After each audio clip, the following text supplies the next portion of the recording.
मी एवढं मच्छरपेट घेऊन एवढं नाचायला लागलोय का नक्की सांगतो पूर्ण व्लॉग बघा.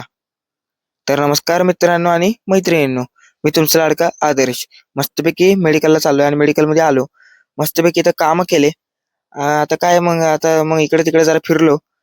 कामच नव्हतं, एवढं बोर होत होतं, एवढं बोर होत होतं. नंतर दिन्याला आणि सिद्धेला फोन केला.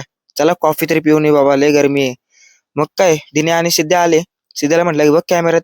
सिद्ध्या म्हणतोय जाऊ दे जरा मोबाईल बघू दे. मग नंतर सिद्ध्या म्हणतोय बाबा धर बाबा तुझे एकदम मिटवून टाकतो. बघितलं बघ कॅमेऱ्यात, काय करणार आता. मग काय घरी आलो. घरी आलं की आपली पेटी सुकलेली. मस्तपैकी 2-4 दिवस कलर लावून ठेवलेला याला. सुकलंय. आता उद्या उद्घाटन करतो याचं. आजच करणार होतो पण लय लेट झालाय, जाऊ दे सोडा. मग काय जरा वेळ बसलो इथं, मच्छर गाणं म्हणायला लागले डायरेक्ट. मग मच्छरांना मारायला उठलो. सगळे मच्छर आज मारूनच टाकतो, फॅमिलीच मिटवतो यांची. यांच्या तर आता काय सांगू तुम्हाला, आता यांना लय त्रास दिलाय मला यांनी.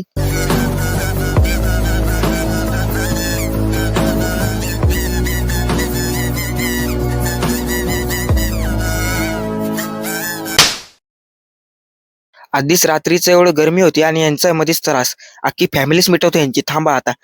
आता मी तर आता लय थकलोय. मी तर मच्छरबेट फेकून दिला आणि मस्तपैकी झोपायला गेलो. मच्छरबेट जवळच ठेवतो आता. मग काय मस्त झोपायची तयारी झाली. हे काय कशी आपली बॉडी, सगळ्या मच्छरांना मारून आपली बॉडीच वाढली. बघा बघा. काय आता मच्छर आता येऊ दे, परत दाखवतो ह्यांना.